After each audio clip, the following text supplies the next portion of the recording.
Champion ট্রফিতে পারভেজ ইমন বাংলাদেশ দলে কিভাবে জায়গা পায়? আসলে এই কারণ কিন্তু একটা বড় ধরনের কারণ। এখন পারভেজ ইমনের যদি আপনি পারফরমেন্স দেখেন, সে কিন্তু ওডিআই ম্যাচ এখন পর্যন্ত শুরু করেনি, টি-20 ম্যাচ কিন্তু শুরু করেছে। টি-20 যদি দেখেন, টি-20তে হাই স্কোর 39 রান, সর্বোচ্চ রান করেছে এই পারভেজ ইমন, এবং 7 ইনিংসে খেলে মাত্র 88 রান করে। এবং এই ব্যাটসম্যান কিভাবে চ্যাম্পিয়ন ট্রফিতে বাংলাদেশ দলে জায়গা পায়, এক বড় কারণ একটা উদাহরণ দিয়েছে বাংলাদেশের যে নির্বাচকরা রয়েছে, তার নির্বাচকদের ভিতরে একজন গাজী আশরাফ ইমনকে বেছে নেওয়ার কারণ ব্যাখ্যা করেন। পারভেজ হোসেন ইমনকে নিয়ে আপনারা বলতে পারেন আহামরি কোনো পারফরমেন্স নেই তার। আমাদের মনে হয়েছে আমরা যে জিনিসটা খুঁজছি, বিশেষ করে সাদা বলে ক্রিকেটে পাওয়ার প্লেতে আগ্রাসী ব্যাটিং, সে জিনিসটার মধ্যে আছে। এই পারভেজ ইমনের ভিতরে এই জিনিসটা আছে। পাওয়ার প্লেতে ভালো ব্যাট করার ক্ষমতা রয়েছে এই পারভেজ ইমনের। আসলে পারভেজ ইমনের যে ক্ষমতা রয়েছে, তা আরও একটা উদাহরণ দিয়েছে কোন কারণে তাই পারভেজ ইমনকে রাখা হয়েছে। আরও একটা কারণ হলো মূলত দুই ওপেনার তানজিদ হাসান তামিম ও সৌম্য সরকারের ব্যাকআপ হিসেবে ইমনকে রাখা হয়েছে। যদি কোনো কারণে দুজনের মধ্যে কোনো ঝামেলা বা কোনো ধরনের সমস্যা হয়, যদি না খেলতে পারে, সেই জায়গায় থার্ড প্লেয়ার হিসেবে রাখা হয়েছে এই পারভেজ ইমনকে। যদি দেখা যায় পারভেজ ইমনের কিন্তু অভিষেক ওয়ানডেতে কিন্তু এখন পর্যন্ত হয়নি এই ব্যাটসম্যানের পারভেজ ইমনের যদি আপনি বিপিএল এর এই 2025-এর বিপিএলে যদি খেলাটা দেখেন, মাত্র 7 ইনিংসে ব্যাট করে তার হাই স্কোর যদি দেখেন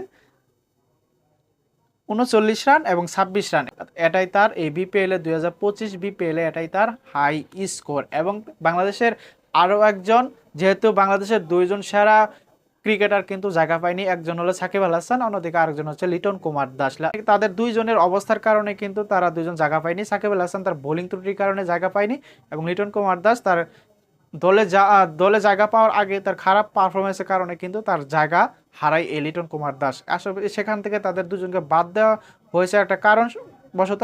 পারভেজ ইমনের সাথে আরও একজন ব্যাটসম্যানের যদি তুলে ধরা হয়, যে বাংলাদেশের এনামুল হক বিজয়, তার পারফরমেন্স যদি তুলে ধরি এবার বিপিএলে, সে 65, 73, 39, 32 এবং একটা সেঞ্চুরি করে এই ব্যাটসম্যান। এবং ইন্টারন্যাশনাল পর্যায়ে যে ওডিআই ম্যাচে তার 3টি সেঞ্চুরি রয়েছে, এবং টি-20তে তার 5টা 50 রয়েছে এবং 50 রয়েছে।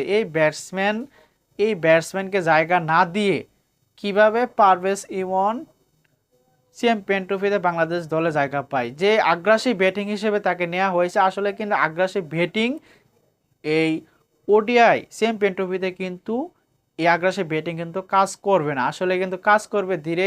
এই জায়গাটা কিন্তু 50 ওভারে খেলা। 50 ওভার যদি ধীর গতিতে ভালোভাবে যদি খেলতে পারে কোনো ব্যাটসম্যান, তাহলে কিন্তু ভালো একটা রানের আশা করা যাবে। এখানে কিন্তু টি-20 ব্যাটসম্যানের কোনো প্রয়োজন নেই। যদি দেখা যায় ইন্ডিয়ার যে স্কোয়াড ঘোষণা করেছে চ্যাম্পিয়ন ট্রফির জন্য, সেই জায়গায় যদি দেখেন, তারা কিন্তু পুরাতন খেলোয়াড় যারা রয়েছে তাদেরকে কিন্তু রাখা হয়েছে। আর বাংলাদেশের যে স্কোয়াড ঘোষণা করেছে, তাকে এখানে কিন্তু পারভেজ ইমনের একটা কথা বলাই চলে তাকে নিয়ে, যে পারভেজ ইমনের কোনো ওয়ানডে ম্যাচ এখন পর্যন্ত শুরু করেনি, সে কিভাবে চ্যাম্পিয়ন ট্রফিতে দলে জায়গা পায়, সেটা কিন্তু একটা বড় কারণ এই পারভেজ ইমনকে নিয়ে। যে তার চেয়ে যে ভালো ভালো ব্যাটসম্যান রয়েছে, তারা সুযোগ পেল না, এবং পারভেজ ইমন হঠাৎ করে সে সুযোগ পাইল কিভাবে, এটা কিন্তু একটা বিষয়।